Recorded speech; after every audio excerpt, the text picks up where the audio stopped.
युकेका केन्द्रीय कार्य समिति होल टिम, विशेष गरी यस इभेन्टका कोअर्डिनेटर केओएस युकेका भाइस प्रेसिडेन्ट दिपेन्द्र यक्सज्यू र उहाँको एसिस्टेन्ट कोअर्डिनेटर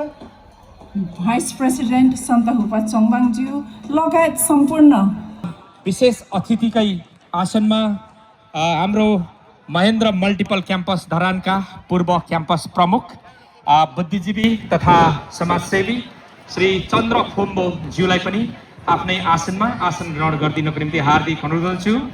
साथै हाम्रा थामेन्दिङमाका हाम्रा आतिथ्य सत्कारमा खटिनुभएका दिदी बहिनीहरूलाई उहाँलाई विशेष अतिथिको ब्याज लगाएर स्वागत गर्न पनि हार्दिक अनुरोध गर्दछु।